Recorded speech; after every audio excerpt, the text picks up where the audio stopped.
Hello everyone, welcome back to Clusterbmilkshake. I'm your host, along with support puppet Mr. Chicken. Ain't he pretty? Woo! Today we are going to talk about how to spot a narcissistic person when you first meet them. And I'm going to tweak it a little bit where it's going to go into some other things you'll see as the relationship is going on and you're having your first difficulties with a narcissistic person. Of course, I'm going to put in some of my own experiences.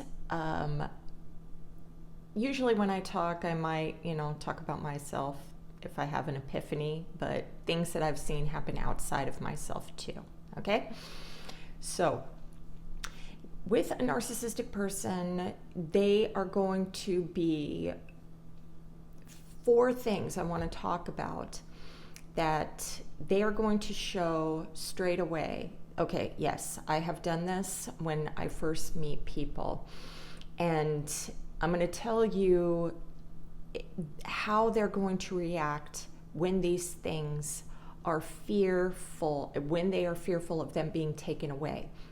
We're not going to talk about grandiosity, envy, entitlement, exploitation, and arrogance. You can't take away our arrogance. All right, we fucking arrogant. And then you can't take away our grandiosity. You can try to cut us down, but of course we're going to fight you to the death that we are superior than you, so that's not a fucking issue. Our entitlement, that's already deep ingrained inside of us, that we already do feel that we are better than others and we deserve. I'm sure that you have dealt with in other relationships or relationships with parents or anything like that, to where the narcissistic person is superior over you, the boss, the friend, and your partner. Okay? All right. And then exploitation, we're not going to worry about that unless you're a sex trafficker, trying to, or somebody trying to get one on over you so they can, gain from using you. Okay? You're not going to see that bullshit straight away. All right? If they're doing that, they're on drugs, man. They're on drugs. If they're trying to get you, join this pyramid scheme, fuck off. No, creep, you're a loser. Can you coerce me a little bit better? I feel completely, I can't even think of the word, you're not putting on your best con mask. It's insulting. Okay, so here we go. So we're going to talk about control, acceptance, validation, and attention. Power is nowhere in here either. That's a psychopathy trait. All right? You may see them talk about, if they do talk about power positions of themselves, hierarchy type talkery, name droppery, things like that, then you'll see that they might have a little bit more darker flavor to them. But when you meet somebody, you will see if they are, number one, controlling the conversation. A narcissistic person, usually the grandiose person, they're going to always be talking about themselves. If you start talking, you will see them cut you off talking. I have been in situations like this to where the dude keeps cutting me off, talking over me, and then he's making an excuse. He says, I'm going to forget what I have to say. Now, that's some ADHD shit, and I can understand if you have ADHD. I forget stuff too, but it's still rude. So how about you just forget what you were going to fucking say? So somebody who is like, no, I have to, no. It's funny, my father used to do that all the time. You cannot have a conversation with that man without him interrupting you 500 times, not to insert any dominance or anything. He always had a joke to say. So I'm kind of used to that behavior, so things like this wouldn't bother me that much. And I would sarcastically tell them to shut the fuck up. Are you ever going to let me fucking speak? Can I finish? Can I put a period at the end of my bullshit? You know? And if they would laugh about it, knowing that this is something that they do all the time, because my father would laugh too when I'd be like, can I fucking talk? If they get butt hurt and everything, that's them wanting to control you even further. Look for the butt hurtery. Okay? Somebody is making a date with you, and not only, now people say, oh yeah, just change the plans and everything. So, and see how the narcissists react. How do you feel if somebody makes a plan with you and then you're getting close to the date, you already know where you're going, what time, and then they change the plan? That would piss off anyone. So I wouldn't listen to that bullshit. But if somebody is consistently changing plans, they're flighty. They suck. You will never be able to count on them to follow through with anything. And if you're getting upset, it's warranted for you to get upset. But if it happens every once in a while, you can understand that, you know, something's going on. Oh, can we make it a half an hour early? Who gives a fuck? Can we make it a half an hour late? So what? But, oh, I can't this week. Next week. No. Okay. Then we have acceptance. They want to be accepted. So sometimes they will talk about bad things that happen in their life or in their relationships, no matter what it is, you know, even if it's they're always the victim in the relationships or whatever, or they're trauma dumping and they're talking about their childhood trauma and things like that. Anything that would be embarrassing to them or giving you little bits of exposure. I do this. I expose little things about myself so you can't use them against me. But that's my plan. I'm not going to let you have any ammo against me, so I will tell you these things.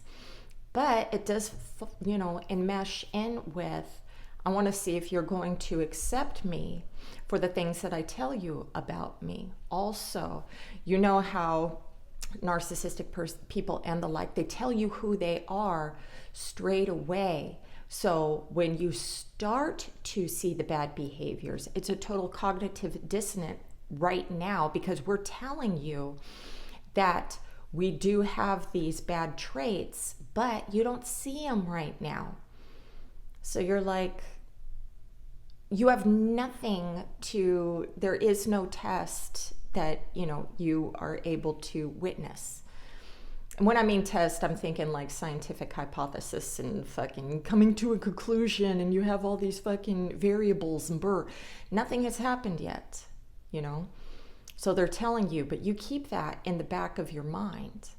I went on a date with somebody and he let me know that he was having a moment. He admitted it, and he's working through his shit. And he had a moment with his dog. We got really angry with his dog, but it wasn't the dog's fault. So he was admitting to it, but he said that he has these little moments of rage like this that come out of anywhere. So you put that shit on the list, okay? He's not in control of a mood swing, all right? Then we have validation. Validation is, you need to validate my feelings. With a narcissistic person who has low empathy to none, they are not going to empathize with you. Things that either you are going through, we can have cognitive empathy where we understand, but we're not going to have the, oh my God, unless we're playing an act. I can do that. But if you catch me off guard to where you're trauma dumping and all these other things, my face is going to be flat, y'all, because it's not going to affect me at all. And, you know, I may be good, but I ain't that fucking good. You'll be able to pinpoint things out, you know, especially if I don't know that you're watching me, all right? Be a good pretender. Be a good detective, okay? But We want our feelings validated. You're going to see this a lot in conflict in your relationship as it goes on. Remember, narcissists are fast and furious. We do not like slow, go with the flow, slow. If we are going slow, we are very consciously aware that we're going slow. We don't want to go slow. We want to get right in there. We're like a wildfire. We're going to set the whole forest on fire. Firestorm. I don't give a fuck. I'm going to have this wonderful romantic, whatever. I'm a detective. I'm figuring you out. I'm seeing, testing you, crossing little boundaries, seeing how you're going to respond. And I need to know now. I'm not wasting my time. Okay? And yes, I like you. I'm not going to be doing this and putting all this effort in somebody that I do not like.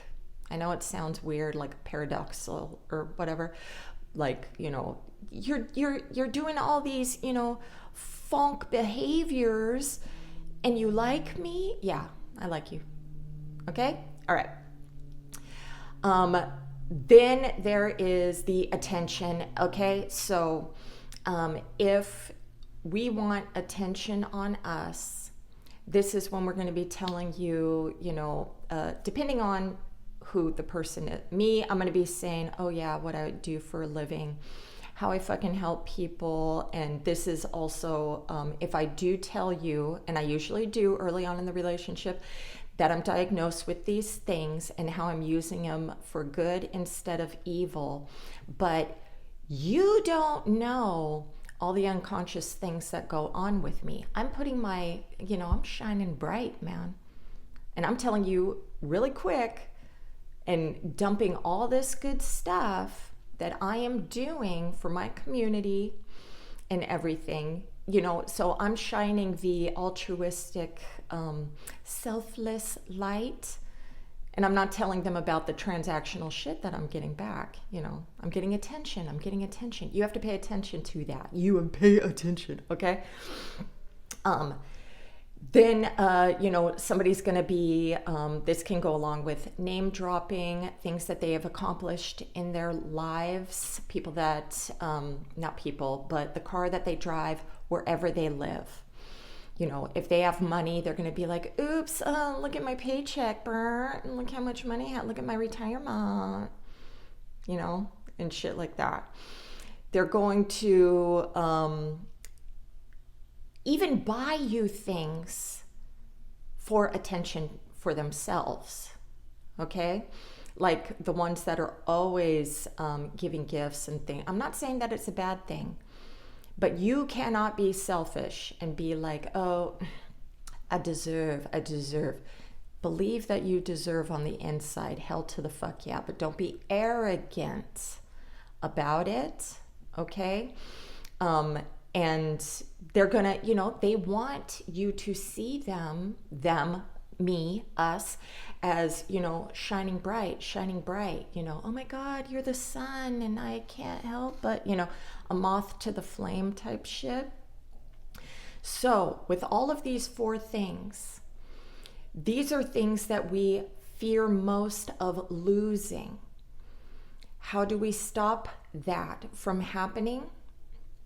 There's something called fog, and that is called fear, obligation, and guilt.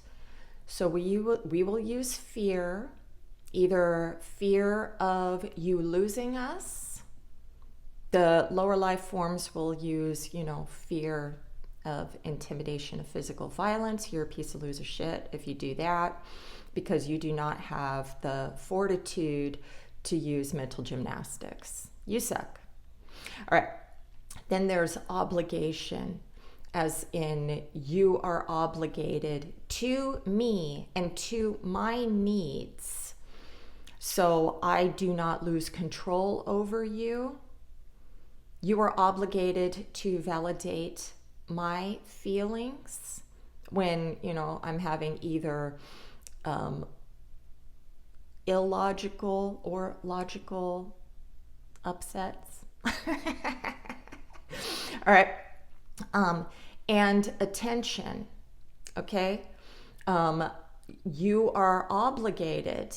It isn't you have to be there when I need you, and I don't have to be there when you need me. Now, one thing I like to always be there when you do need me, my partner. Okay, but you'll see what, like with friends, extended family and stuff, you know, you're like, whatever, you know, guilt. This one's great because weaponizing guilt is so fucking easy to do. But I have learned from my son not to do that shit. He shamed the fuck out of me, dude. A long time ago, I'm like, ugh. So I always think now before something flies out of my mouth, it kind of goes on a ticker tape across my head, and it's like, no, don't fucking do the guilt shit. I was shamed by the golden child. No. But guilt can be like how you guys always describe covert, vulnerable narcissism. Okay? They're always guilting you like you're responsible for their emotions. If you guys are guilting your partners, knock it off. It's manipulation. If you can't come straight forward and tell somebody about, you know, getting your needs met, or that you have a concern, something, even if it's an insecurity of your own, which narcissists are like, hell to the no, wall up. I would rather use manipulative tactics to get my needs met than ever let you think that I'm vulnerable. Fuck you. It's like a death. I get it. But I think that your partner, if your partner is a good communicator, narcissistic people, because sometimes you guys ain't good communicators either, but if you're a good communicator and understander, that you'll be able to have a discussion over certain things that are bothering you. And if your partner really cares about you, they are going to put themselves in your shoes, okay? You will know. If they don't have empathy. And narcissistic people, we like dating toxic people too. So, you know, that might not go right for any of us. And one thing that comes up a lot is when you have friends of the opposite sex, and that you may have boundaries with that person, but that person may not have boundaries with you. They may try, if they ever try to throw in a flirt, or anything that is, you would not want somebody doing to your partner, you'd be like held to the no. And you put a boundary right there. Don't fucking talk to me like that. Or I'm going to fucking get rid of you. See, I don't care. And I tell people, it's like, I'm not going to be able to just bullshit with you at random if I get a partner, because I'm going to protect my partner's feelings. In the past, I didn't give a fuck. I did not care. I'm going to have all of my fucking shelving for attention, and fuck your feelings. If I treat you so bad, why are you still here? And I would do all that toxic shit. Anyways, when you meet somebody straight off the bat new, please bring up these tiny little issues, because you don't want to be attached to anyone, healthy or toxic, and then you find out that they have 500 fucking female friends, or 1,000 fucking male friends, acquaintances, or friends. They're my friends. They're my backup. They're my puppies. They're my groupies. They're my fucking whatever. Okay? Don't be afraid. Don't be afraid. You got Mr. Chicken Power going on. All right? All right. So I hope that was helpful. Have a great day. Namaste.